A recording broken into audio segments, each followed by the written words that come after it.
The sharp command cut across the yard. "Get away from that door right now before I call the cops. You've been lurking around here looking suspicious." It rang out just as Marcus Bennett slid his key toward the lock. Mrs. Whitaker stood on her lawn, with her phone already raised, glaring at him as if she had caught a criminal in the act. Marcus barely had time to turn before sirens wailed down the street. 2 cruisers jumped the curb, doors flying open, officers rushing straight at him. "Hands where I can see them! Step away from the house!" one shouted, already treating him like the threat she had described. Marcus went still, then slowly raised his hands. The front door hung inches away, slightly open. Inside, his briefcase sat just past the threshold. Closing papers. Deed. Every piece of proof he couldn't reach. Curtains twitched, neighbors gathered, and the woman calling him suspicious had no idea she had just aimed police at the one man with the power to destroy everything they thought they controlled. Before continuing, comment where in the world you are watching from and make sure to subscribe, because the next story is one you can't miss. The sun slanted across the manicured lawns of Willow Creek, casting long shadows over the expensive homes that lined the cul-de-sac. Eleanor Whitaker sat ramrod straight in her wicker chair, her thin lips pressed together as she watched the activity next door. Her eyes narrowed to slits behind her glasses. The moving truck had arrived. Now, a man, a black man, was carrying boxes up the walkway to the Thompsons' old house, or what used to be the Thompsons' house. Susan and Robert had moved to Florida after decades as Eleanor's neighbors. Eleanor muttered, her fingers tightening around her iced tea. The man wore a tailored blue button-down shirt with the sleeves rolled up, pressed khaki pants, and expensive-looking loafers. She noted his confident stride, the way he moved with purpose and authority. "They dress nice now, too," she muttered to herself. "Criminals getting smarter these days." She watched as he set down a heavy box and wiped his brow with a handkerchief. Something about his posture bothered her, like he belonged here, in her neighborhood. The man looked up suddenly, catching her stare. He offered a polite nod in her direction. Eleanor deliberately looked away. She would not encourage whatever was happening here. When she glanced back, the man had reached the front door. He shifted the box to his hip and pulled out a key. A key? The nerve of him, acting like he had every right to be there. Something hot and urgent rose in Eleanor's chest. She set down her glass with a sharp clink and pushed herself up from her chair. "Excuse me," she called, her voice carrying across the perfectly trimmed lawn as she marched toward the property line. "Excuse me, young man." The man turned, key still in hand. Up close, Eleanor could see he was around 60, not young at all, with salt and pepper hair cut close to his scalp. Deep lines creased around his eyes. "Can I help you?" he asked, his voice deep and measured. "Which contractor let you in?" Eleanor demanded, arms crossed. "I watch this neighborhood very carefully, and the Thompsons would never hire someone without telling me first." A flicker of something, annoyance maybe, crossed the man's face before it settled back into calm neutrality. "I'm not a contractor, ma'am. I'm Marcus Bennett.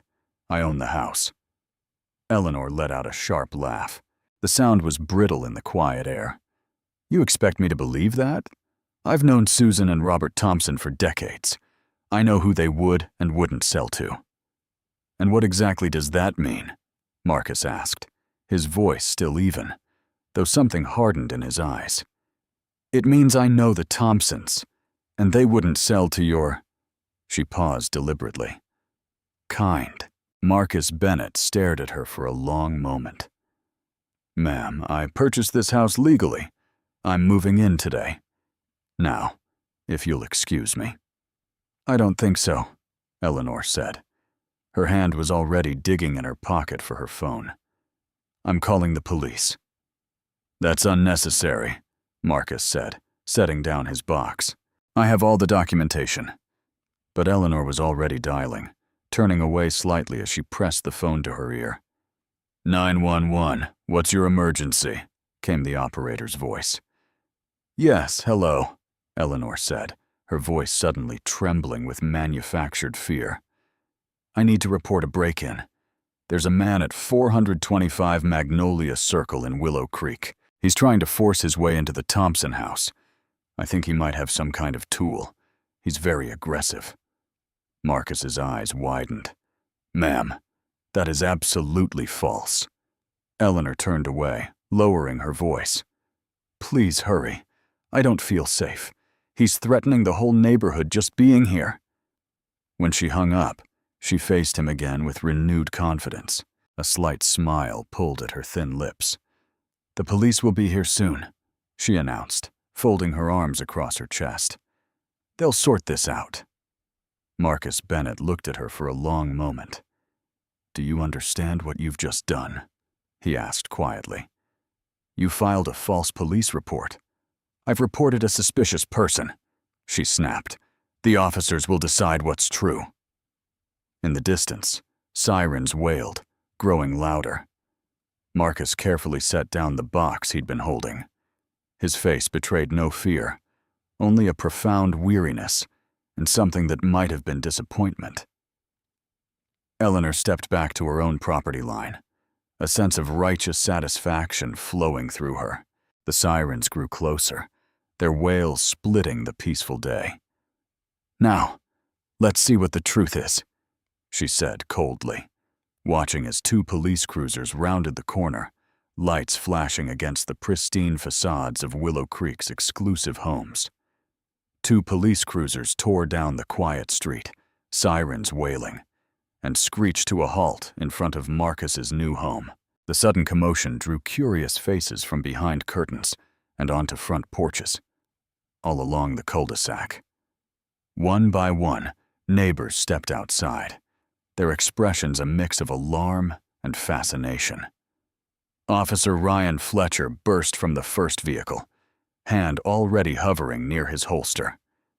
His partner, Officer Kyle Matthews, followed from the passenger side, mirroring Fletcher's aggressive stance. Step away from the door, now, Fletcher shouted, advancing up the driveway with swift, determined steps. Marcus Bennett remained perfectly still, his hands visible at his sides. Officers, there seems to be a misunderstanding. I said step away from the door. Fletcher cut him off, voice sharp with authority. Marcus took 2 careful steps back. This is my house. I just moved in today. Before he could continue, Eleanor's voice rang out from the edge of her lawn. That's not true. I saw him forcing his way in. She hurried toward the officers, her thin frame vibrating with righteous energy. He's been lurking around all afternoon, checking windows, testing doors. I feared for my life. Officer Matthews turned to Marcus, his expression hardening. Sit down on those porch steps. Keep your hands where I can see them. Marcus complied, lowering himself with deliberate slowness. His face remained composed, but a muscle twitched in his jaw. Officers, my name is Marcus Bennett. I'm a federal judge. If you'll allow me to show you my identification. Federal judge? Fletcher scoffed. Let's just slow down there, buddy. My wallet is in my back pocket. Marcus continued calmly. My closing papers for this house are in my briefcase in the foyer, just inside the door. Fletcher crossed his arms. You're telling me to just let you reach for something? You think I'm stupid? Of course not. I'm simply trying to resolve this situation. Eleanor stepped closer, emboldened by the officer's aggressive tone. He's lying. I know the Thompsons. They would have told me if they'd sold their house too. She paused meaningfully. Well, they would have told me. More neighbors had gathered now, forming a loose semicircle around the scene. A woman across the street held up her phone, clearly recording. Look at him, Eleanor continued, her voice carrying across the lawn. So slick, so arrogant. Exactly the type who thinks rules don't apply to him. Marcus's expression didn't change, but his shoulders straightened almost imperceptibly. "Ma'am, please step back," Officer Matthews said, though his tone lacked conviction. He turned to Marcus. "Sir, do you have proof of residence?" "As I said, my closing documents are just inside." "Convenient," Fletcher interrupted. "First, you're a judge. Now you've got paperwork just out of reach. What's next?" A middle-aged man with a graying beard stepped forward from the gathering crowd. "What's going on here? Is everything okay?" "Stay back, sir," Matthews ordered. "This is police business." More phones appeared among the onlookers. The quiet click of camera apps activating seemed to punctuate the tense silence. Marcus took a slow, measured breath. "Officers, I understand you're doing your job. I'm simply asking for the opportunity to prove my identity and ownership. My driver's license clearly shows." "I'll tell you when I want to see your ID," Fletcher snapped. "Right now, you're going to sit there and answer my questions. How'd you get into this house?" "With my key," Marcus replied evenly. "Because I own it." Eleanor let out a harsh laugh. "Look at him, lying through his teeth." Fletcher stepped closer, towering over Marcus where he sat on the steps. "Let me make something clear to you. We got a report of a break-in. You're acting suspicious, and your attitude isn't helping." "I'm being entirely cooperative," Marcus said quietly. "You call this cooperative?" Fletcher leaned in, his face inches from Marcus's. "Talking back? Questioning procedure? Making claims about being some big-shot judge?" The crowd had grown larger. Someone muttered, "This isn't right." Another voice whispered, "Should we do something?" Marcus's hands remained visible on his knees. His expression remained composed, but something changed in his eyes. A hardening, a calculation. "Officer," he began, his voice steady, "I'd like to comply with all your instructions. Perhaps if you—" "Shut it!" Fletcher hissed. He jabbed a finger toward Marcus's face. "You move one more time without my permission, and you're going down." The neighbors watched in stunned silence. Some shook their heads. Others kept filming, their phones steady and focused on the confrontation unfolding on Judge Bennett's front steps. "Officer," Marcus said quietly, "I'd like to show you my identification now." Officer Matthews glanced at Fletcher, then nodded reluctantly. "Slowly. Keep your other hand where I can see it." "Understood." Marcus moved with deliberate care. His fingers inched toward the inside pocket of his suit jacket. The fabric rustled softly as he slipped 2 fingers inside. Fletcher's hand hovered near his holster. "Careful now." Marcus extracted a sleek leather wallet and held it out, his movements measured and precise. "My identification is inside." Matthews stepped forward, but Fletcher intercepted him, snatching the wallet from Marcus's hand with unnecessary force. The leather slapped against Fletcher's palm. "Let's see what we've got here," Fletcher said, flipping the wallet open. He pulled out the driver's license, holding it up to catch the light. "Marcus Bennett," he read with a mocking tone, his lips curved into a smirk, clearly expecting the name to carry no weight. Matthews leaned over Fletcher's shoulder, peering at the ID. His eyes shifted from the license to something else tucked behind it, a credential card with an official seal. He reached over and carefully slid it out. "What's this?" Matthews murmured, studying the federal courthouse credentials. Fletcher barely glanced at them. "Probably fake." But Matthews' expression had changed. He looked at the credentials again, then back at Marcus, whose face remained composed despite the humiliation of being treated like a criminal on his own property. "Sir, these indicate you're a federal judge?" Matthews asked, his tone noticeably different. "That is correct," Marcus replied evenly. "Recently transferred to this district." Eleanor pushed forward, her thin fingers gripping her cardigan. "Oh, please. Anyone can print official-looking cards these days. Don't let him fool you." "Ma'am, please step back," Matthews said, this time with more authority. He turned away slightly and spoke into his radio. "Dispatch, I need a verification on credentials for a federal judge named Marcus Bennett." While they waited for confirmation, Eleanor continued her tirade. "Forged IDs are common these days. These people know every trick." She pointed an accusing finger at Marcus. "I've lived in this neighborhood for decades. I know what belongs here and what doesn't." Marcus's jaw tightened.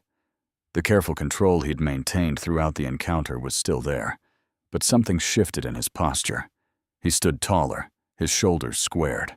"I have tolerated this treatment out of respect for these officers' duty," Marcus said, his voice firm but measured. "But I expect professionalism, not humiliation on my own property." The radio crackled. "Dispatch to Unit 17. Matthews lifted the radio. "Go ahead, dispatch." "Verification complete on Marcus Bennett. He is indeed a sitting federal judge with the 4th Circuit. Recently transferred from Chicago.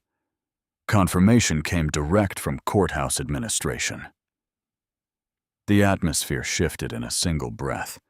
Like a sudden change in barometric pressure before a storm, everything was different.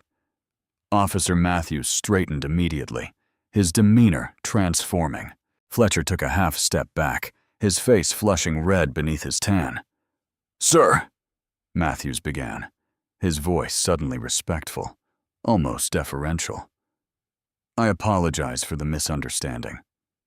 Fletcher said nothing, but his posture had gone rigid. Eleanor's face drained of color. For one brief moment, she looked stunned, caught, but the expression vanished almost instantly, replaced by renewed indignation. "Well," she huffed, folding her arms across her chest. "How convenient." Marcus accepted his wallet back from Matthews, but didn't pocket it immediately. Instead, he held it in his hand, a physical reminder of what had just transpired. "This is outrageous," Eleanor continued, her voice rising. "Using your title to intimidate decent people just trying to protect their community." A few neighbors exchanged uncomfortable glances. The woman filming from across the street stepped closer. "Judge Bennett," Officer Matthews said. "Again, we're sorry for the confusion. We were responding to a reported break-in." "A false report," Marcus corrected calmly. "He's being manipulative," Eleanor snapped. "Just because he has some fancy title doesn't mean he can bully everyone. I saw what I saw." Fletcher finally spoke, his voice gruff. "Ma'am, I think it's best if you return to your property now." Marcus's gaze moved deliberately from Fletcher to Matthews, then to the neighbors with their phones, and finally to Eleanor. His expression remained composed, but his eyes held a clarity of purpose that hadn't been there before. "This entire encounter will be documented," he said.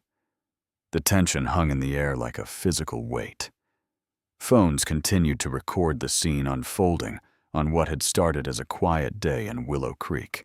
Marcus's words, "This entire encounter will be documented," seemed to echo across the manicured lawns. Then a voice broke through the heavy silence. "I have it all right here." Heads turned toward the voice. A woman with dark hair pulled back in a practical ponytail stepped forward from the small crowd that had gathered. Sarah Mitchell wore blue scrubs under a light jacket, clearly just home from her shift at the hospital. She held up her phone, screen facing the officers. "I started recording the moment Mrs. Whitaker left her porch," Sarah said, her voice steady despite the nervous way she shifted her weight. "She was already yelling before you all even got here." Eleanor's face darkened. "What are you doing, Sarah?" Officer Matthews looked at the phone, then at Fletcher, who seemed reluctant to acknowledge this new development. "Ma'am, you recorded the initial interaction?" "Yes." Sarah nodded, stepping closer. I was watering my plants when I heard Mrs. Whitaker shouting. Something didn't seem right. Don't listen to her, Eleanor snapped. She's always been too nosy for her own good. Sarah ignored the jab and turned her phone so the officers could see the screen. Here. She pressed play.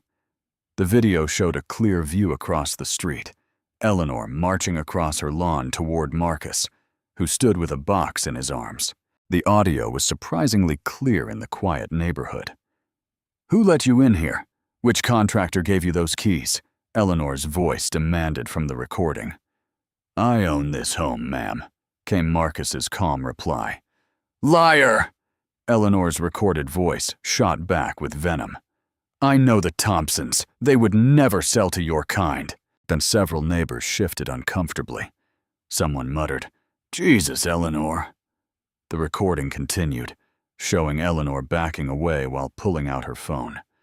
Her voice carried clearly. I'm calling the police. We'll see how long you stay around when they get here. Most damning was what came next. Eleanor's voice, loud enough to be picked up as she spoke into her phone. There's a man breaking into the Thompsons' old house. Yes, breaking in. He's aggressive and threatening our neighborhood. I don't feel safe. Send someone immediately. Officer Matthews' expression changed as he listened. Fletcher's jaw clenched tight. Sarah stopped the video. She called it in as a break-in when she clearly saw him using keys, and he never threatened anyone. You shut your mouth, Sarah Mitchell. Eleanor's face had gone from pale to bright red. How dare you spy on me? You're just a disloyal, vulgar little woman. Always have been. I just recorded what happened in plain view, Sarah replied, her voice quieter now, but still firm. Fletcher's radio crackled again. Dispatch was requesting an update on the situation.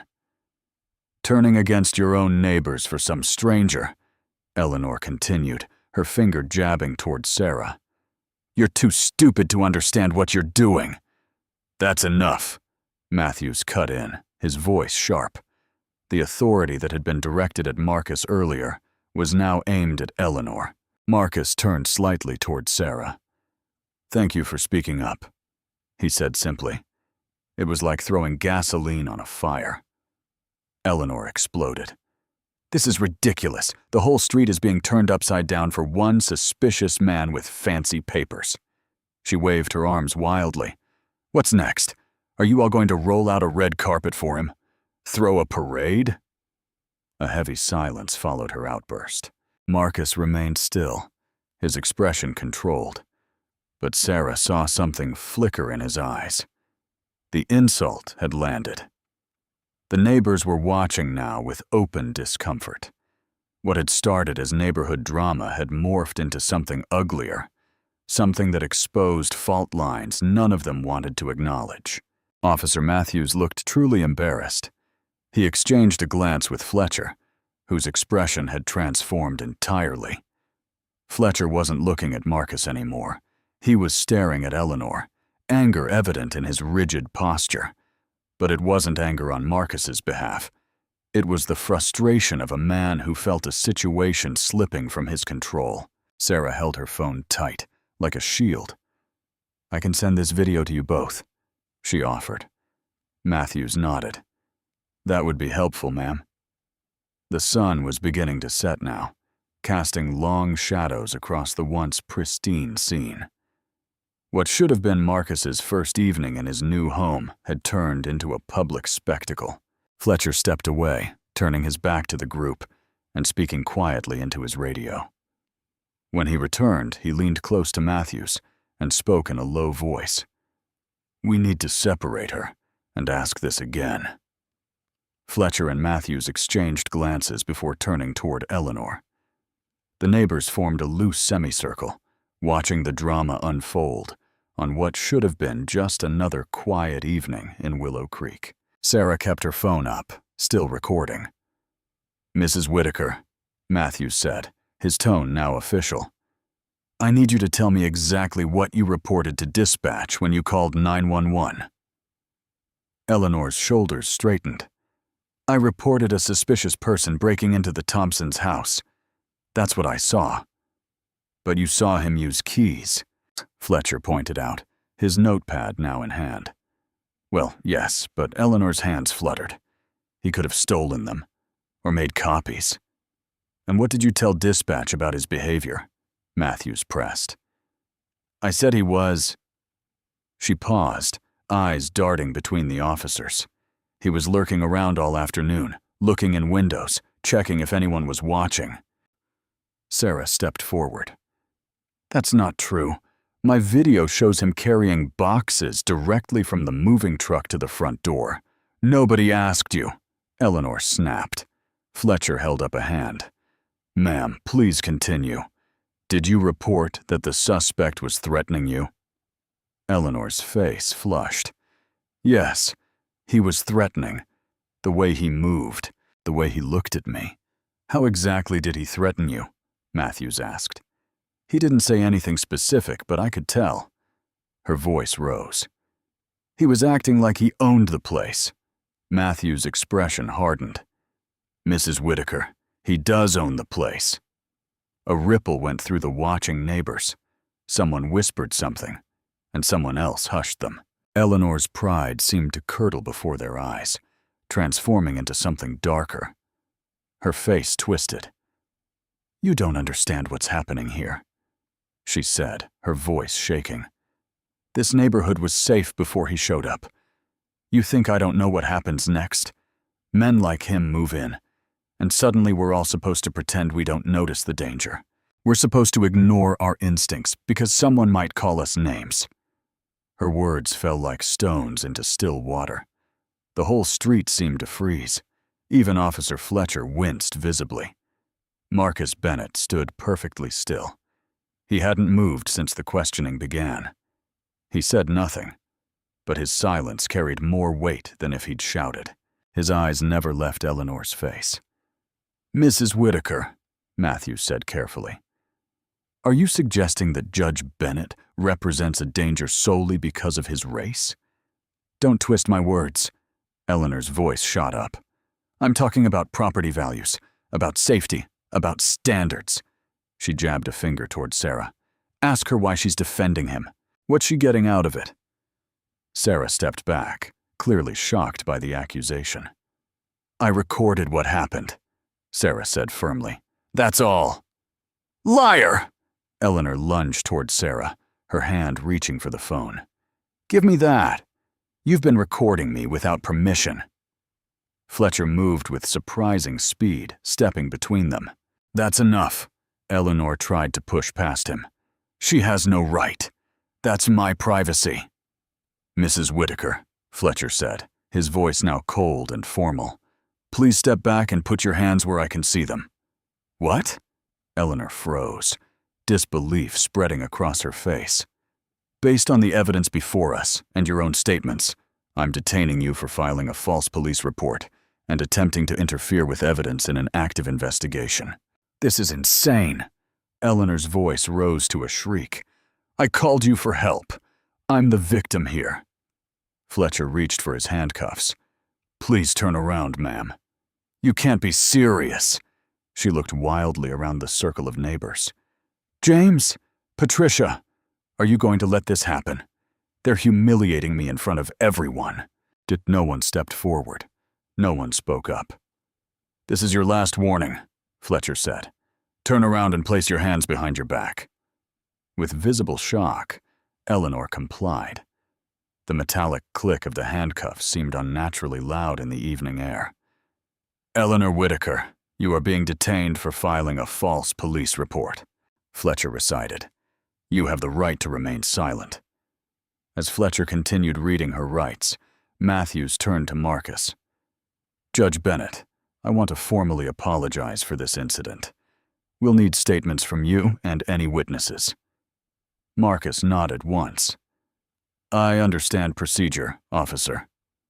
Eleanor was walked to the patrol car, still protesting loudly. You'll all regret this. You don't know who you're dealing with. I have friends in this town. The neighbors watched in stunned silence as Fletcher opened the back door of the cruiser. Just before she ducked into the car, Eleanor's wild gaze found Marcus again. The door slammed shut with finality, but through the glass, her lips formed 3 clear words. This isn't over. The summer sun sank low behind the expensive homes of Willow Creek, casting long shadows across manicured lawns. Porch lights flickered on one by one, like fireflies awakening to the coming night. But the usual evening quiet was missing. Instead, urgent whispers passed from house to house, growing louder and more distorted with each telling. Marcus Bennett stood in his new kitchen, surrounded by half-open boxes labeled dishes and cookware. The countertops were bare except for his wallet and keys tossed down moments ago. His shoulders slumped slightly, the first sign of exhaustion he'd allowed himself all day.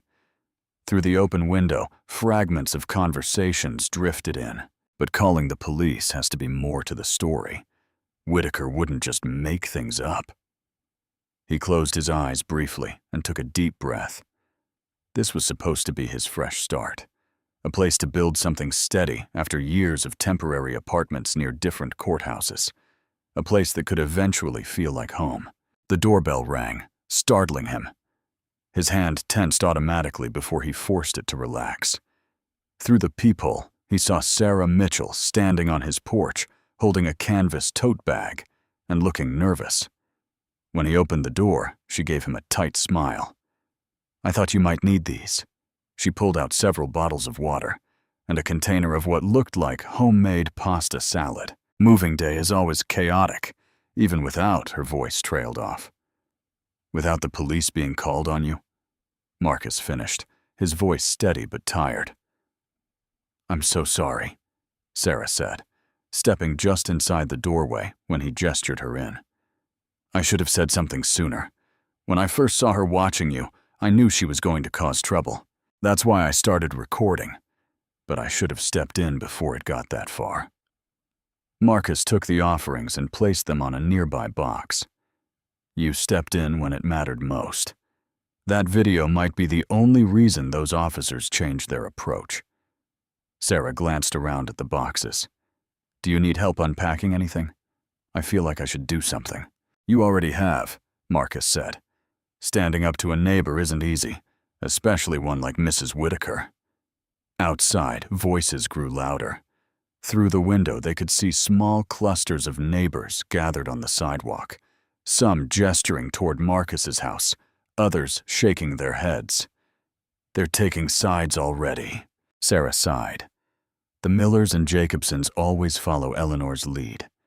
They're saying she was just being cautious, that the police overreacted." "Caution," Marcus repeated slowly, "is locking your doors at night. What happened today wasn't caution." Sarah nodded. "I know, but they're calling it that because it sounds better than what it really was." A sharp laugh cut through the evening air, followed by someone saying, "Well, I'm sure he's used to this sort of thing." Marcus's jaw tightened, but his expression remained controlled. He'd spent decades mastering this particular skill, hearing every cruel word while showing nothing. "I should let you get settled," Sarah said, moving toward the door. "Just know not everyone here thinks like Eleanor." "I appreciate that," Marcus replied. After Sarah left, Marcus moved methodically through the house, checking each window, drawing blinds, and finally settling in his study with a legal pad. Even now, habit took over. Document everything while it was fresh. Names, exact phrases used. The system had taught him long ago. Your memory alone is never enough. At the county jail, Eleanor Whitaker sat rigidly in a plastic chair, her hands shaking as she gripped the phone receiver. The processing had been humiliating. Fingerprints, a mugshot, her jewelry and watch placed in a plastic bag like garbage. Her carefully styled hair now hung limply around her flushed face.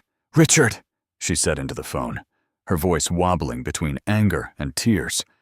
"They handcuffed me in front of the whole neighborhood." On the other end, Richard Stone listened with growing interest. At 45, he had built his reputation defending clients who could afford his services and connections. More importantly, clients whose cases could attract the right kind of attention. "Tell me exactly what happened, Eleanor," he said smoothly, already opening his laptop. "I was protecting my home, my street." Her voice rose sharply. "A man I'd never seen before was entering the Thompson house. When I questioned him, he was aggressive and dismissive." "And the police response?" Stone prompted, fingers typing quickly. "They turned on me because he claimed to be some kind of judge. And that woman across the street, Sarah Mitchell, she was recording me without permission. They all ganged up, humiliated me in front of everyone. Me, a widow who's lived there for decades." Stone's fingers paused over the keyboard. A federal judge. This was better than he'd expected. High profile, politically charged, perfect for media coverage. "Eleanor," he said, his voice reassuring now, "I want you to know I'll represent you personally in this matter. We'll have you out tonight, and by tomorrow, we'll start changing the narrative." "What do you mean?" Eleanor asked. "I mean," Stone said smoothly, "that you won't stand alone. There are always two sides to every story, and yours hasn't been told yet. Not properly." Marcus locked his front door for the night, testing the handle twice. Old habits. Just as he turned away, his phone buzzed with a notification. He looked down to see a message from the Willow Creek community thread. "Welcome to our newest resident. Perhaps introductions are in order, since today's events were unfortunate all around." Below it, comments were already piling up. "We've always valued safety in this neighborhood. Judge or not, shouldn't someone new understand our concerns?" Eleanor may have overreacted, but she had good intentions. Marcus set the phone down without responding. The real battle hadn't even started yet. The morning sunlight slanted through half-unpacked boxes, casting long shadows across Marcus's kitchen. He sat motionless at the granite counter, his coffee growing cold beside his untouched toast. His phone screen glowed with notifications, each one worse than the last. Channel 8 News had posted their morning segment online. The video started playing automatically, Richard Stone's polished face filling the screen. "What we have here," Stone was saying, his voice perfectly calibrated for sympathy, "is a 72-year-old widow who has lived in that neighborhood for decades. She saw someone she didn't recognize entering a home. She did what we tell our elderly to do. She stayed safe and called authorities."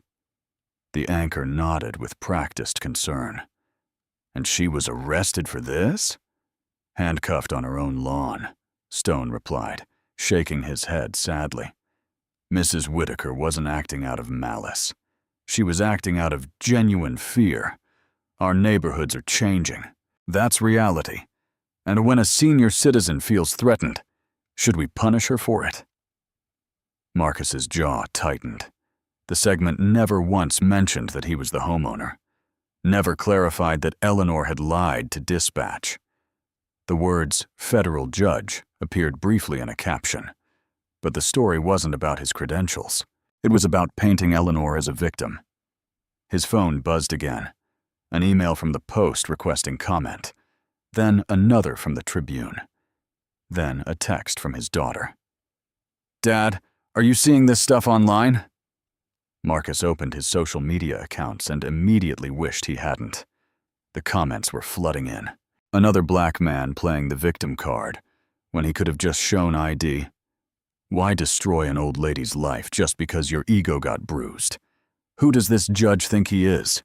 Too important to answer a neighbor's question? He set the phone down harder than intended, the sound sharp in the quiet kitchen. 30 years on the bench, and he'd never allowed anger to guide his actions. He wouldn't start now. The doorbell rang. Through the peephole, Marcus saw a thin courier holding a thick manila envelope. He opened the door and accepted the package marked Willow Creek Homeowners Association. Inside was a glossy welcome packet, community guidelines, and a handwritten note on expensive stationery. Judge Bennett, on behalf of the Willow Creek HOA, welcome to our community. We pride ourselves on maintaining certain standards that have made our neighborhood desirable for generations. I'm sure today's unfortunate incident was simply a misunderstanding between neighbors. I'll be stopping by later today to personally welcome you and answer any questions about our community expectations. Michael Harrington, HOA President. The note's tone was perfectly pleasant. The message beneath it was not. Marcus was still holding the letter when another knock came at his door hours later. Michael Harrington stood on the porch, trim and smiling in a blue polo shirt embroidered with the Willow Creek logo. At 60, his hair was expertly colored to hide most of the gray, his handshake firm, but not aggressive. "Judge Bennett," he said warmly, "I hope I'm not interrupting your unpacking." "Mr. Harrington," Marcus replied evenly. "Please, come in."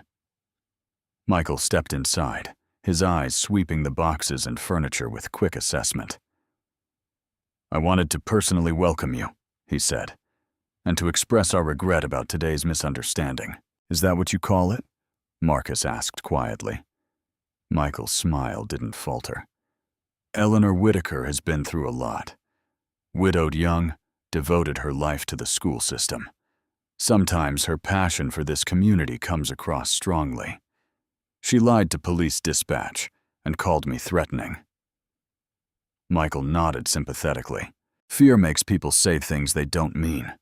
I'm sure as a judge, you've seen that." "I've seen patterns, Mr. Harrington. I recognize them quite well." Something flickered behind Michael's eyes, but his smile remained fixed. "We're a close community here. Everyone looks out for each other. Property values have risen consistently because we maintain certain standards." "Standards?" Marcus repeated. "Exactly. Legal title to a property is important, of course," Michael continued smoothly. "But being part of Willow Creek means embracing our community expectations. I'm sure you understand." The threat was wrapped in politeness, but it was unmistakable. Marcus met his gaze. "I understand many things, Mr. Harrington, including coded language." Michael's smile tightened. "I should let you get back to unpacking. The welcome packet has all our guidelines. I'm sure we'll be seeing each other at the neighborhood functions." As Michael walked down the front path, Marcus closed the door slowly. He didn't slam it. He didn't raise his voice. 30 years on the bench had taught him that rage needed direction to become justice. When he stepped outside later to check his mail, he found a bright orange violation notice taped to his mailbox. Violation. Unauthorized vehicle placement. Moving truck angle obstructs neighbor's sight lines. Fine. $100 solid day until corrected. Marcus stared at the notice, less than 24 hours after his arrival. Eleanor's voice from earlier echoed in his mind. This isn't over. He looked down his street at the neat lawns and perfect facades. Behind those windows, people were taking sides, creating stories, protecting what they believed was theirs. Marcus carefully removed the violation notice, folded it, and placed it in his pocket. Not as trash, but as evidence. That afternoon, sunlight fell hard across the driveway as Marcus removed the HOA notice and read it twice in disbelief. The orange paper seemed to glow mockingly in the harsh light, its official letterhead and formal language barely disguising what it really was. Violation. Boxes visible through garage windows. Violation. Moving truck parked in driveway exceeding limit. Violation. Lawn perimeter exceeding regulation height. Marcus's jaw tightened. He had been in Willow Creek less than a day, and already the machinery of harassment had begun. The violations weren't just petty. They were impossible to have avoided during a move-in. No reasonable person would enforce such rules against a new resident. But this wasn't about reason. This was about making him feel unwelcome. Marcus slipped his phone from his pocket and began methodically taking pictures. The truck's position, the garage windows, the barely visible boxes, even the grass at the edge of his lawn, which he measured with the small tape measure he always carried. Someone had been waiting with a ruler. This was not administration. This was intimidation disguised as paperwork. "Can I help you with something?" called a voice from across the street. A man in pressed khakis and a golf shirt stood watching, his arms crossed. Marcus recognized him as Gordon Wells from the HOA board photo in the welcome packet. "Just documenting a few things," Marcus replied evenly. Gordon's smile didn't reach his eyes. "We take our community standards very seriously here in Willow Creek. Always have. I can see that." As Marcus continued taking photos, Gordon made a show of dragging his own trash can across the street, positioning it directly on the edge of Marcus's property line. The metal wheels scraped loudly against the concrete. "Your can is across my curb line," Marcus pointed out quietly. "Is it? Hard to tell where the lines are sometimes." Gordon smiled thinly. "I'm sure the HOA will sort it out if there's any confusion." Minutes after Gordon disappeared inside his house, another orange violation notice appeared on Marcus's door. Violation. Sidewalk obstruction. The deliberate pettiness of it all made Marcus's stomach clench. He had faced bias in courtrooms, in legal circles, even from other judges. But this siege of paper cuts, this death by 1,000 regulations, was designed to exhaust him into retreat. A silver Honda pulled into the driveway behind him, and Marcus felt the tightness in his chest ease slightly.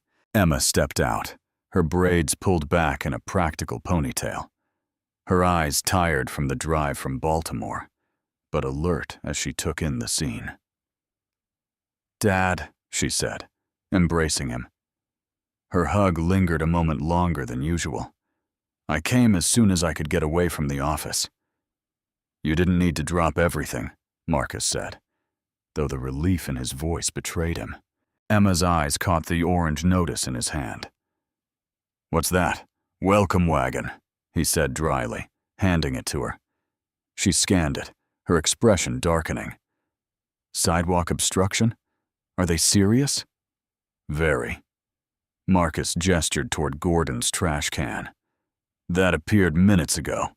The complaint came minutes later." Emma's eyes narrowed as she surveyed the street. Curtains twitched in windows. A woman walking her dog crossed to the opposite sidewalk. A gardener who had been trimming hedges 3 houses down stared openly until Emma met his gaze. "They're watching you," she said quietly. "They're sending a message," Marcus corrected. As they carried Emma's bags inside, she spotted something tucked beneath a flower pot by the front door, a folded paper that hadn't been there when Marcus checked the mail earlier. She pulled it free. It was a neighborhood flyer, cheaply printed with the words, "Watch your street" in bold letters. Someone had underlined "watch" twice with a black pen. "This is harassment," Emma said, her voice rising. "We need to report this. Get the police back out here, document everything, file counter-complaints, and validate their narrative that I'm the troublemaker." Marcus shook his head. "Not yet. We document, we observe, we build a case, while they make your life hell?" Emma's hands balled into fists. "You're a federal judge. You shouldn't have to tolerate this." "Precisely because I'm a judge. I need to be strategic," Marcus replied, his voice calm, but firm. "These people want me to explode, to confirm what they already believe." Emma studied her father's face, the careful control, the measured breaths, the tension around his eyes that most would miss.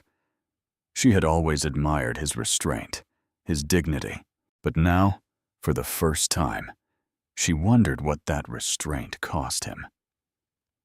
They walked back outside to retrieve the last of her bags from the car. The street was quiet now, but the weight of hidden eyes pressed against them. Emma stood beside her father in the driveway and asked quietly, "How long have you been living with this kind of hatred in nice clothes?" That evening, surrounded by unpacked books and legal files, Marcus and Emma sat at the dining table under a single lamp. The golden circle of light pooled around them, leaving the rest of the room in shadow. Outside, crickets chirped, a normal sound on an anything but normal day. Emma pushed aside a stack of legal briefs to make room for her laptop. "I've started a documentation file, photos of the trash can, the violation notice, the flyer, everything." Marcus nodded, his fingers pressed together in a familiar pose that Emma recognized from childhood. Her father, in deep thought. "Dad, talk to me," she said. "This isn't just about today, is it?" Marcus's shoulders dropped slightly, the first crack in his perfect posture. "No. How bad?" He met her eyes. "This isn't the first time I've been targeted outside the courtroom, but it is the first time it's followed me so openly to my front door." "What does that mean? Targeted?" Emma's voice sharpened. 2 years ago, after I ruled against a property developer with powerful connections, someone left a dead bird on my car in the courthouse parking garage. He spoke evenly, as if discussing the weather. "Last year, after sentencing in a corruption case, I received letters at my chambers describing my daily routine in detail. What time I got coffee, which entrance I used. Dad, why didn't you tell me?" Emma's eyes widened in shock. "Because I handled it. Security was increased. Protocols followed. And you just kept going?" Like nothing happened, Marcus's expression hardened. What was the alternative? To show fear? To let them win? Emma pushed back her chair, her frustration visible as she paced the room. There's a difference between showing fear and protecting yourself. This isn't just harassment anymore. It's escalation. "Which is precisely why we must be strategic," Marcus said, his voice still measured but firm. "Richard Stone isn't just Eleanor's lawyer. He's connected to half the power brokers in this county. He's waiting for me to lose my composure, to act out of anger rather than judgment. So what? We just sit here and take it?" Emma stopped pacing and planted her hands on the table. "You spent your entire career fighting injustice from behind the bench. Now it's at your doorstep and you're what? Filing paperwork?" The doorbell rang, cutting through their tension. Marcus rose slowly. That would be Sarah. He returned moments later with Sarah Mitchell, who looked nervously over her shoulder as she entered. "I brought the full video," she said, handing over a flash drive. "I also made a separate file with all the previous incidents I've witnessed with Eleanor." "Previous incidents?" Emma's attention snapped fully to Sarah. Sarah sank into a chair, clasping her hands tightly. "Eleanor has made what she calls safety calls at least 6 times since I moved in years ago. Always about people who weren't white." "Tell us," Marcus said quietly. A FedEx driver who parked his truck suspiciously. A landscaping crew working late at the Wilsons. A teenage boy visiting his grandmother 4 houses down. Sarah's voice strengthened as she spoke. She called the cops on a family having a birthday party because the music was too ethnic. She reported a real estate agent showing a house because she thought he was breaking in. "Did anyone ever push back?" Emma asked. "People tried. But she's lived here decades. She's on every committee. She knows everyone's business and isn't afraid to use it." Sarah looked down at her hands. It was easier to just avoid her. Emma exchanged a look with her father. This wasn't just about one angry old woman.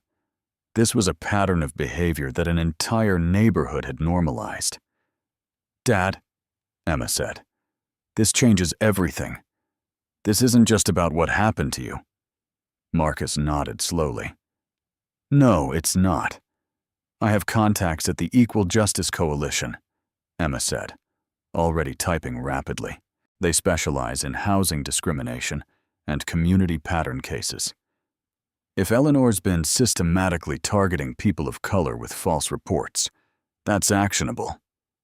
For the first time that evening, something like fire flickered in Marcus's eyes. "Sarah, would you be willing to make a formal statement?" "Yes," Sarah said firmly. "I'm tired of being quiet." The three worked late into the night. Sarah identified dates and victims of past incidents. Emma drafted formal complaints and coordinated with her contacts. Marcus assembled a meticulous legal framework, his judicial experience guiding their approach. By midnight, what had begun as personal humiliation had transformed into something larger, a documented pattern of discrimination that demanded institutional response. "It's ready," Marcus said finally, signing the last page of the complaint packet. Emma scanned the documents, uploading them to a secure server. "My contact at EJC says they can file first thing tomorrow." As Sarah gathered her things to leave, they heard a car engine idle outside the house. Marcus moved to the window and carefully shifted the curtain. A dark sedan sat at the curb, headlights off. "Someone's watching the house," he said quietly. They waited in silence. After nearly a minute, the car's lights switched on, and it pulled away slowly. "They're trying to intimidate us," Emma whispered.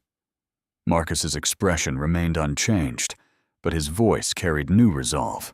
"They've been doing this for years without consequence. That ends now." The next day, just after noon, Emma and Marcus sat side by side in his half-furnished study. Books still lay in boxes against the wall, but Marcus had prioritized setting up his desk and computer. The tools of his profession now repurposed for his own defense. The laptop screen flickered to life as the video call connected. "Judge Bennett, Ms. Bennett, thank you for meeting with us today," said Marcus Washington, lead counsel for the Equal Justice Coalition. His voice was steady and confident, even through the digital connection. Beside him sat Tanya Reeves, a case specialist with 15 years of civil rights litigation experience. "We've reviewed everything you sent." Marcus nodded. "Thank you for responding so quickly." "I wish I could say your situation was unusual," Marcus replied, his expression grim. "But the pattern here is painfully familiar." Tanya leaned forward. "Judge Bennett, the footage Ms. Mitchell recorded is damning, not just for Ms. Whitaker's false report, but for how those officers treated you before they realized who you were." "Officer Fletcher had his hand on his weapon within seconds," Emma said, "before my father even spoke." "We see it clearly," Marcus agreed. "And that's precisely why this case matters beyond just the false report charge. This is about how quickly force becomes the default when certain assumptions are made." Marcus's face remained composed, but his hands tightened slightly on the desk edge. "I've seen these patterns from the bench for years. It's different experiencing it firsthand." The meeting continued for nearly an hour, moving from outrage to strategy. The legal team outlined their approach. They would pressure the district attorney to maintain the false report charge against Eleanor, while exploring potential civil actions regarding the police response. "There's something else," Emma said, pulling up Sarah's sworn statement. "We now have documentation of at least 7 other incidents where Ms. Whitaker called authorities on people of color in the neighborhood for normal everyday activities." Tanya's eyebrows rose. "This transforms the case from an isolated incident to a pattern of behavior. That's significant." A soft knock interrupted them.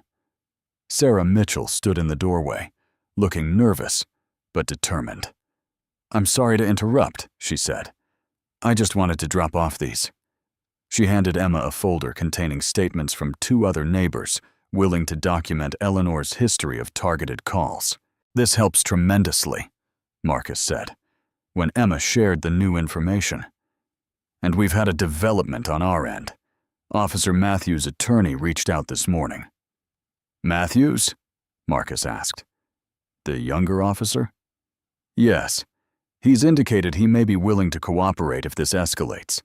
He's uncomfortable with how things unfolded, and apparently has concerns about Officer Fletcher's conduct in other similar calls." For the first time since moving in, something like relief crossed Marcus's face. Not safety. He was too experienced to mistake momentary advantage for victory, but traction. The machinery of justice, which he had served for decades, was finally grinding into motion on his behalf. "The news outlets are changing their approach, too," Tanya noted. 3 major stations have requested the original unedited footage instead of relying on Stone's narrative. "Even the neighbors are shifting," Sarah added. "The Wilsons told me they're reconsidering their position after seeing the full video, and the Taylors actually apologized for not speaking up sooner." By evening, the tide seemed to be turning. Emma received a text from her contact at the coalition with promising news. Richard Stone had quietly inquired about potential plea arrangements for Eleanor. "He knows they're losing the public narrative," Emma said, showing Marcus the message. "He wants to cut his losses before this becomes an even bigger story." Marcus sat on the living room sofa, still surrounded by moving boxes, but somehow looking more settled than he had in days.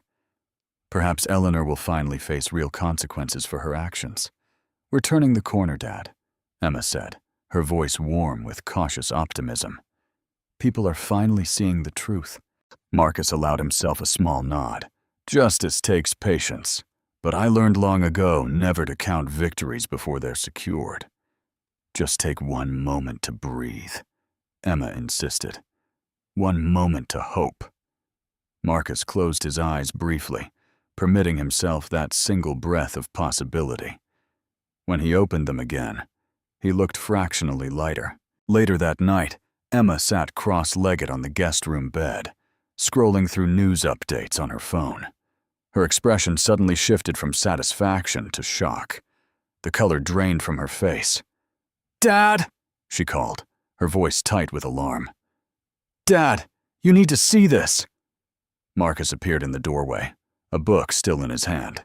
Emma held up her phone, her hand trembling slightly. "Someone edited the footage. They cut out everything Eleanor said, removed the context, and spliced in moments to make you look hostile and aggressive." Her voice cracked. "It's going viral. Hundreds of thousands of views already." On the screen, a heavily manipulated version of Sarah's video played, showing only fragments that completely distorted the truth. The comment section buzzed with outrage, directed not at Eleanor, but at Marcus. Emma thrust her phone across the kitchen island, her hand trembling. Marcus took it and watched in rigid silence as the altered clip played through once, twice, 3 times. His expression didn't change, but something behind his eyes darkened with each viewing. "It's everywhere," Emma said, her voice tight. "Twitter, Facebook, local news sites. Someone's pushing it hard." The edit was precise and poisonous. Every frame had been carefully selected to twist reality into something unrecognizable. Eleanor's taunts, gone. The officer's aggressive approach, erased. The neighbors witnessing, cut. All that remained was a carefully spliced sequence showing Marcus's face hardening, his posture stiffening, his voice rising slightly during that one moment when, after repeated humiliation, he had finally asserted his dignity. Presented without context, he appeared threatening, entitled, even aggressive. "Look at the comments," Emma said, pointing to the screen. Marcus scrolled down and read, "Typical elitist judge thinks he can bully a scared old lady. This is the real story they tried to hide. Poor woman was right to call the cops. Look at how he acts." Emma snatched back the phone and began typing furiously. "I'm contacting Sarah. We need to get the full video pushed back out immediately." "It won't matter," Marcus said quietly. "The damage is spreading faster than truth can follow." As if confirming his words, Emma's phone buzzed with an alert. A local talk radio station had already picked up the story. Their broadcast questioning whether selective editing by activists had concealed Judge Bennett's true behavior. "It's not even been hours," Emma said in disbelief. "How did this spread so fast?" Marcus moved to his laptop and began searching. "It's coordinated.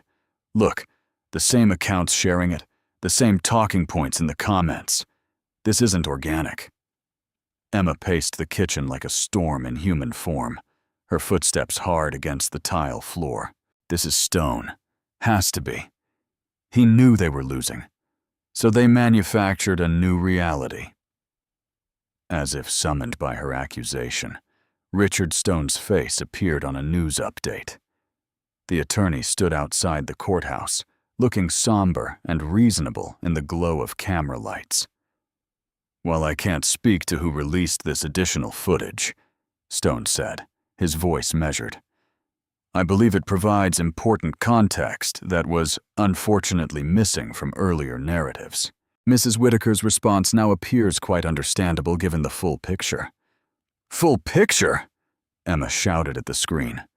"It's the opposite of the full picture. It's a deliberate lie." Marcus said nothing, but his silence carried weight. As a federal judge, his reputation wasn't merely personal vanity. It was the foundation of his authority. And authority, once poisoned, was difficult to cleanse. "We need to make a statement," Emma insisted. "Right now. Tonight." Marcus shook his head. "Reacting hastily will only make this worse."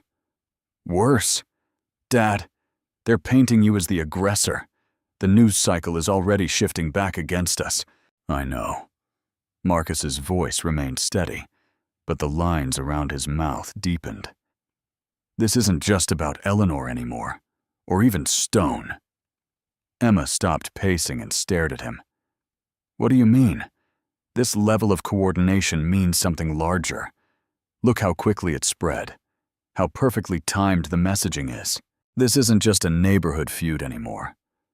He clicked through several news sites, showing Emma how rapidly the narrative had shifted. Publications that had been asking critical questions about police conduct and racial profiling just hours earlier were now running headlines about new video raising questions about Judge Bennett's conduct. "This is organized reputational warfare," Marcus said, "and these people are very good at it." The laptop screen illuminated his face in the dimly lit kitchen, casting harsh shadows that made him look suddenly older. The victories of the afternoon, the legal coalition's support, the changing public opinion, the possibility of justice, all seemed to dissolve like smoke. Emma grabbed her phone again, scrolling through messages. "The civil rights group is already getting questions about whether they still support us. How is this happening so fast?" "Because they've done this before," Marcus said.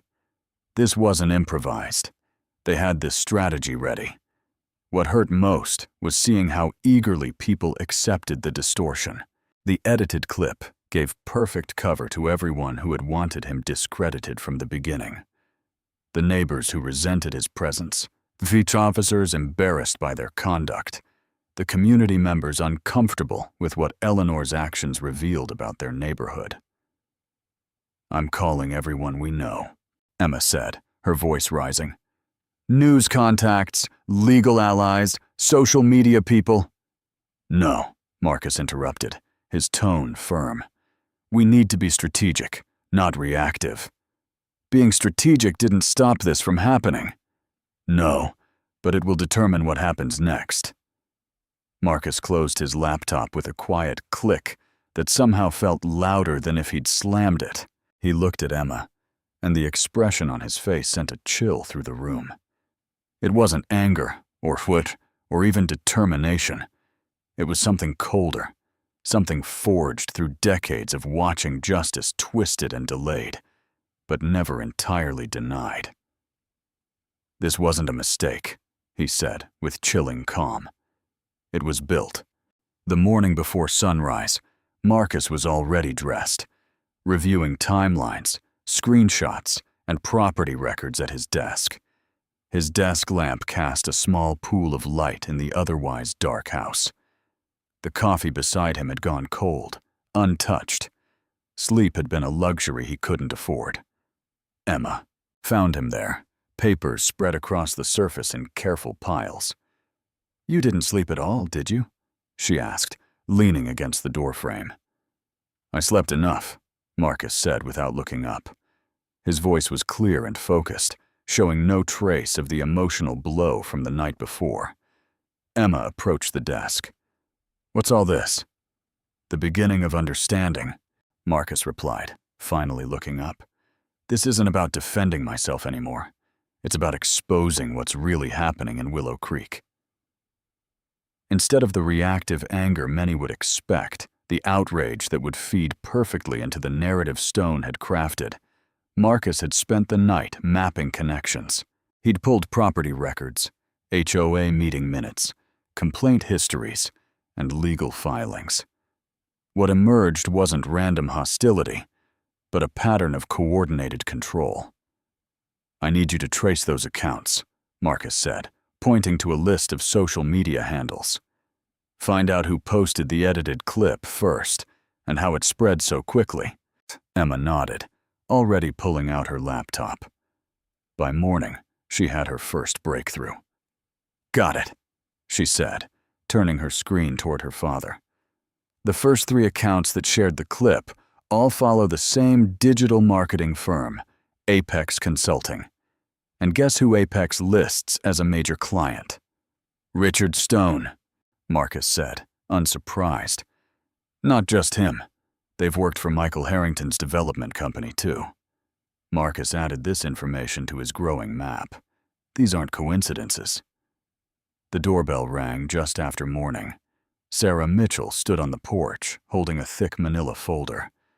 "I couldn't sleep either," she explained as Marcus invited her in. "After seeing what they did with that video, I started asking around." She set the folder on the table. "These are complaints from service workers who've had run-ins with Eleanor and others in the neighborhood. Delivery drivers harassed, landscapers reported to police, cleaning staff accused of theft." Sarah lowered her voice. "And I found 3 families who moved out in the last years. All minorities. All after sudden enforcement of violations they couldn't seem to fix." Marcus carefully reviewed each account. The stories were distressingly similar. Small infractions magnified into harassment. Police calls for normal activities. Sudden enforcement of rules that remained flexible for favored residents. "Did any of them file complaints?" Marcus asked. Sarah shook her head. "Most were afraid of retaliation. One tried, but was told it was a he said, she said situation without enough proof. Because the system is designed to make proof difficult," Marcus noted, his voice hardening slightly. By midday, a more disturbing picture had emerged.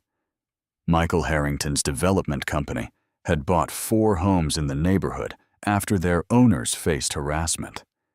Each time the properties were resold within months at significant markups to buyers who fit the preferred profile. Emma made another connection. "Look at the dates of Eleanor's police calls," she said, comparing timelines. 8 of them align perfectly with HOA board meetings where potential buyers were discussed. She was the enforcer. Marcus concluded. The visible face of something much larger.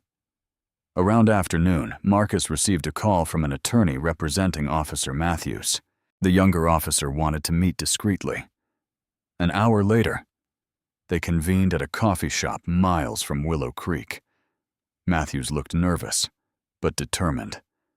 "I can't sleep at night knowing what's happening," he admitted. "Fletcher has been working with Harrington for years. When calls come from certain addresses in Willow Creek, they get special attention. He slid over printouts of internal messages. Fletcher's initial response to the call about Marcus was chilling. Let's teach this guy a lesson about where he belongs. Why are you showing us this? Emma asked. Because it's wrong, Matthews said simply. And because they're going to try to destroy your father's reputation rather than admit the truth. By late afternoon, Marcus returned to his desk with the full weight of what they'd uncovered. This wasn't just about Eleanor's prejudice or Stone's manipulation. It was about a system, a carefully constructed architecture of exclusion and control that used everything from HOA regulations to police resources to property values as weapons. The problem was bigger than one angry woman. Eleanor was both perpetrator and symptom, a willing participant in a machine designed to determine who belonged and who didn't. Marcus spread the evidence before him. Property records, testimonials, internal messages, social media analytics, violation notices with telling patterns. He began drafting motions, not just for his own vindication, but for a case that would expose the entire operation. What are you thinking? Emma asked, watching her father work with quiet intensity. I'm thinking, Marcus said, his pen moving steadily across the page, that to win this, I cannot merely defend myself. I must expose the structure that protected her. By late afternoon, Marcus assembled a legal strategy broad enough to shatter Stone, Eleanor, and the HOA together. It wasn't just about clearing his name anymore. It was about dismantling a system that had hurt many before him. People who hadn't had his resources or position to fight back. The papers before him represented not just his defense, but an offense powerful enough to bring accountability where it had long been absent. The county courtroom filled early. Press, neighbors, lawyers, and onlookers drawn by scandal and power. The wooden benches creaked under the weight of curiosity and judgment as the room buzzed with whispers. Sunlight filtered through tall windows, casting long rectangles of light across the polished floor. Eleanor Whitaker entered first, dressed in a modest navy dress with a white collar and a single strand of pearls. Her silver hair was neatly pinned, and she clutched a small Bible in her weathered hands. She looked like a church widow wrongfully accused, the perfect image of fragile respectability. But her eyes told a different story. They were flinty and furious, darting around the room as if recording enemies. Richard Stone strode in minutes later, his tailored suit and confident smile suggesting this was merely routine business. He nodded to reporters, shook hands with supporters, and arranged his papers with theatrical precision. His every gesture broadcast absolute certainty that the truth was malleable, that facts were simply opinions with better lawyers behind them. "We'll have this wrapped up by lunch," he murmured to Eleanor, loud enough for the first row to hear. The crowd shifted as Marcus entered with Emma and the civil rights legal team. Unlike Stone's performative confidence, Marcus moved with genuine authority, composed but unyielding. He carried a single leather portfolio and acknowledged no one except the court officers. Emma stayed close, her posture protective, despite being nearly 3 decades younger than her father. The judge's voice cut through the murmurs. "This hearing concerns the matter of Whitaker versus Commonwealth, regarding the charge of filing a false police report and the related motion to dismiss. We'll begin with opening statements." Stone rose first, buttoning his jacket with practiced ease. "Your Honor, this case represents nothing more than an unfortunate misunderstanding between neighbors, one that has been grotesquely inflated into a spectacle. Mrs. Whitaker, a respected widow with decades of community service, acted out of genuine concern for her neighborhood's safety. That the man she reported happened to be a federal judge is irrelevant to her state of mind at the time." He paced slightly, his voice softening. "We have evidence showing Mr. Bennett's behavior appeared suspicious to any reasonable observer. Mrs. Whitaker deserves our understanding, not our condemnation."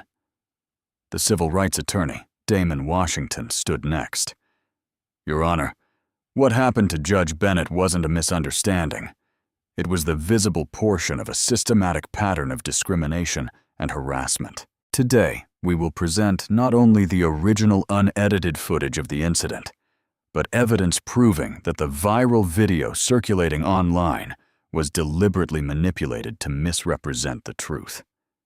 The routine arguments continued for nearly an hour before the hearing shifted into sharper territory.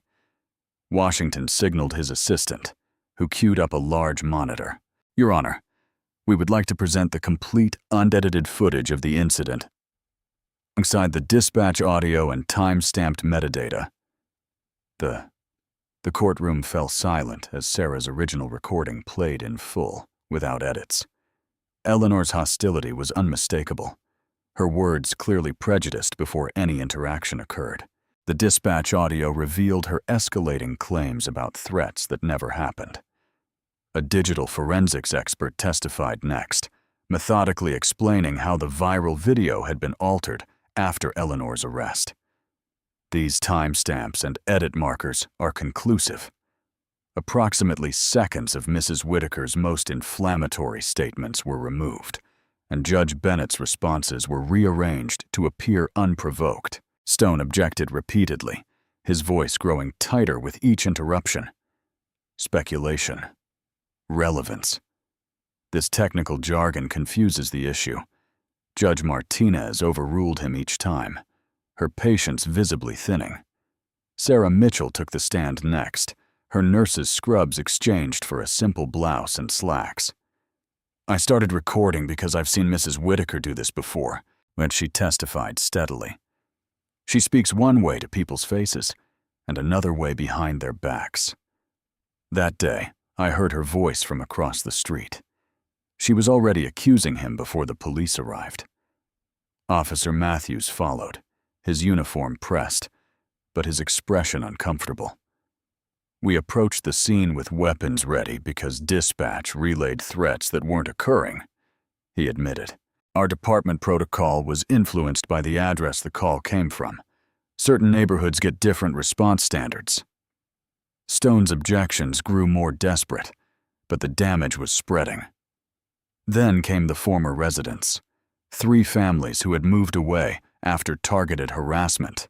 Each described nearly identical patterns: sudden HOA violations, anonymous complaints, police calls for suspicious activity, all connected to Michael Harrington and the Neighborhood Association Board. The week after we rejected the HOA's lowball offer on our house, Mrs. Whitaker called the police claiming our teenage son was casing homes. Testified Marcus Johnson, a former resident. He was delivering cookies for a school fundraiser. The courtroom mood had changed completely, from curiosity to disgust. People who had entered supporting Eleanor now sat with uncomfortable expressions, shifting in their seats. Stone stood again, his confident smile replaced by a tight grimace. Objection. These alleged incidents are completely unrelated to the current matter. This is character assassination, not evidence, Your Honor. Washington countered calmly. These testimonies establish pattern and practice, which is directly relevant to Mrs. Whitaker's intent and state of mind. As Judge Martinez considered the argument, Eleanor muttered bitterly, loud enough for the front rows to hear. They all stick together when they're trying to take over, and the judge's head snapped up.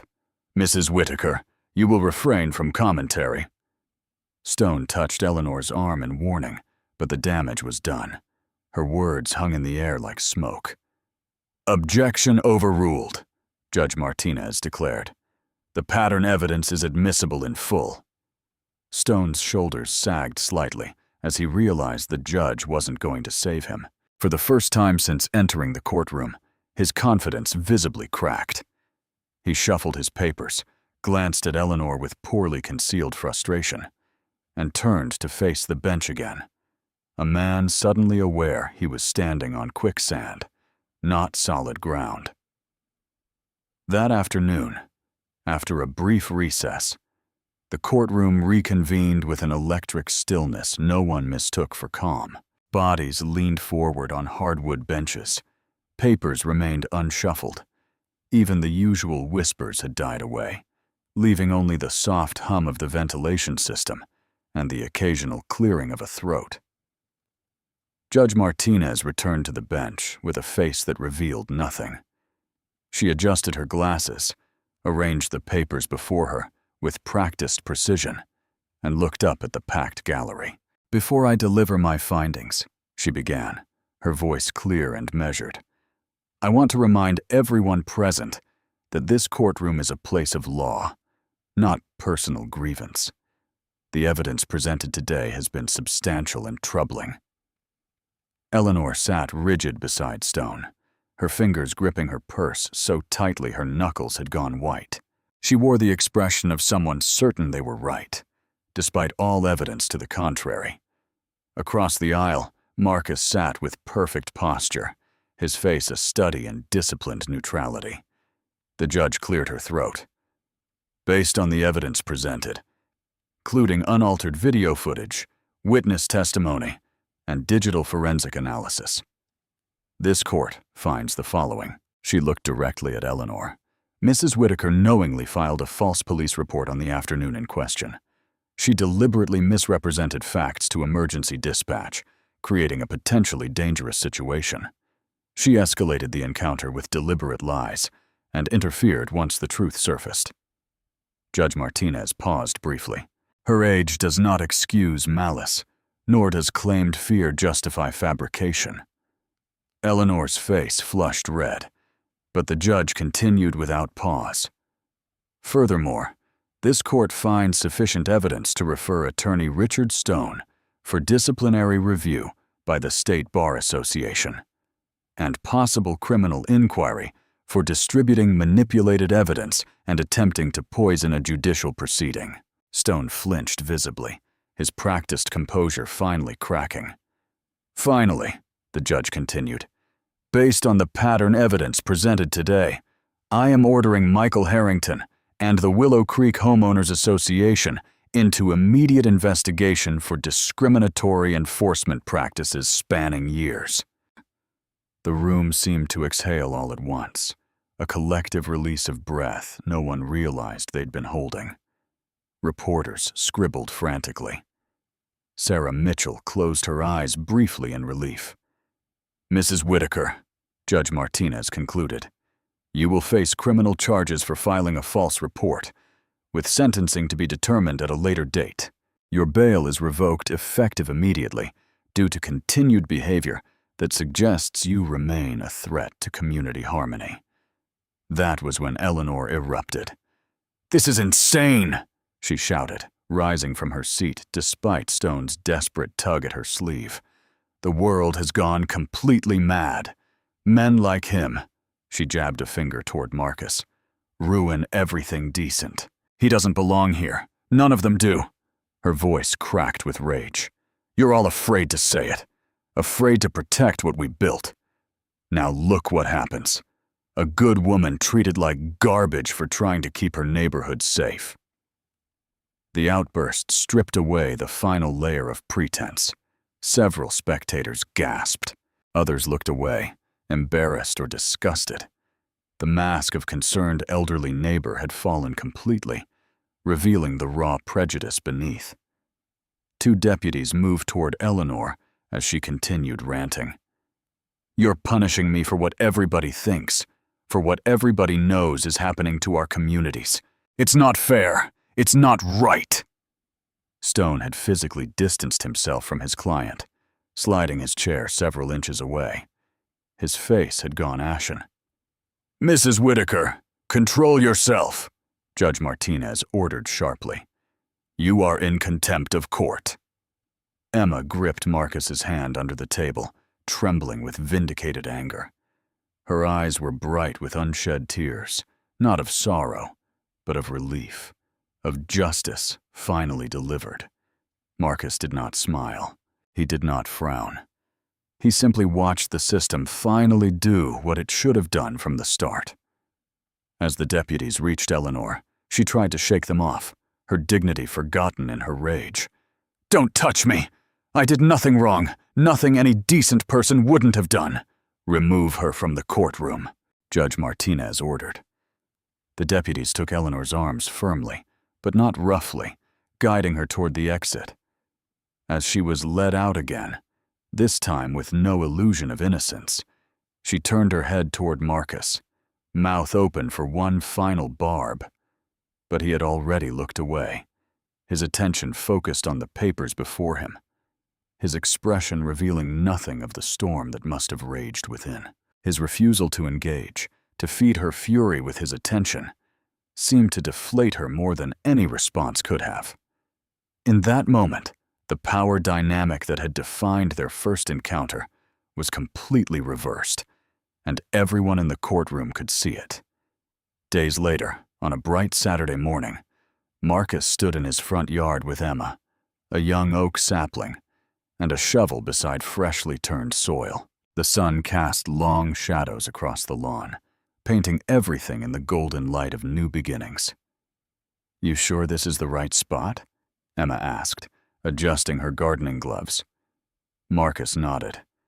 "Perfect visibility from 3 directions. This tree will grow to be seen." The neighborhood felt altered in ways both subtle and profound, not magically healed.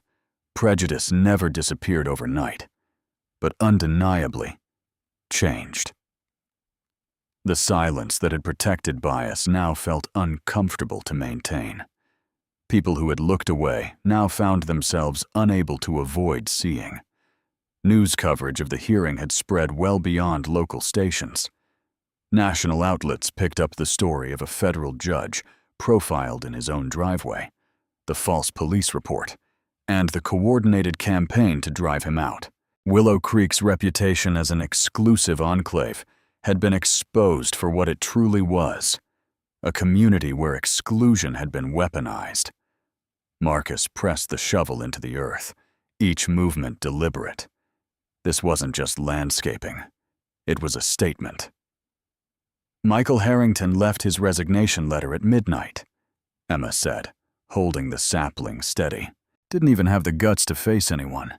Just slipped it under the HOA office door." "Pride rarely survives exposure," Marcus replied, digging deeper. The HOA's operations were frozen pending a full investigation. Property records going back years were being reviewed for patterns of selective enforcement. 3 board members had already stepped down, claiming personal reasons that fooled no one. Most significant was the announcement that had come yesterday. The county was implementing new review standards for emergency calls and bias-linked complaints. Every report would now be scrutinized not just for accuracy, but for potential prejudice. Officers would receive additional training. Dispatch protocols would change.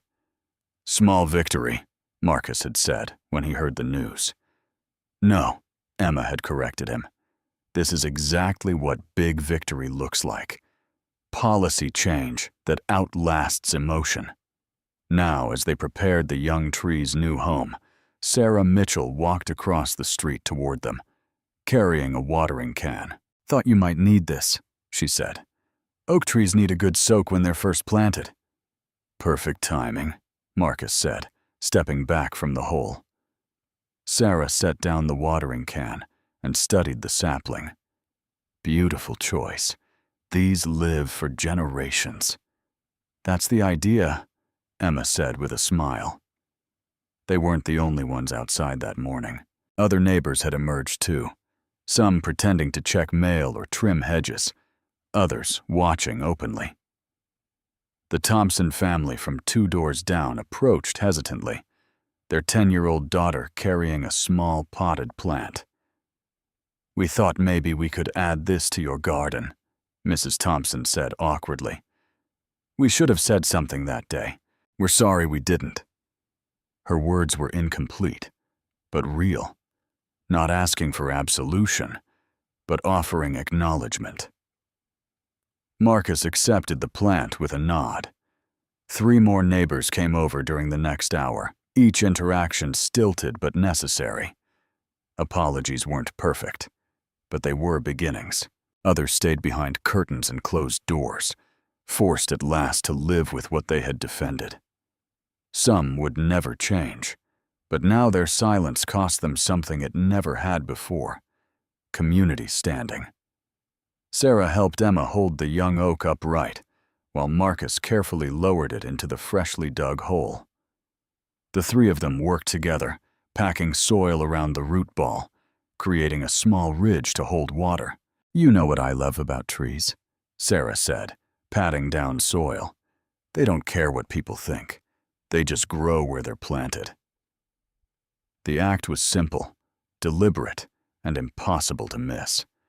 Marcus was not leaving, not shrinking, not granting this place the comfort of his disappearance. This wasn't just landscaping. It was reclamation. Emma watched her father straighten, dirt on his hands, dignity intact. She had spent her life seeing him navigate spaces not designed to welcome him. But this was different. This wasn't survival. It was triumph. "Water," Sarah offered, lifting the can. "Please," Marcus said, stepping back to watch the soil darken as she poured. The tree stood barely feet tall now, slender, vulnerable in its youth, but its roots would spread wide deep beneath the manicured lawn of Willow Creek. Years from now, it would tower over the street, impossible to ignore. Marcus brushed soil from his hands and took a moment to survey his property, his home. Days ago, he had been a target. Today, he was simply a homeowner planting a tree. He looked down the street that had once treated him like an intruder and said, "Now they'll have to remember who planted roots here." If you enjoyed the story, leave a like to support my channel and subscribe so that you do not miss out on the next one. On the screen, I have picked 2 special stories just for you. Have a wonderful day.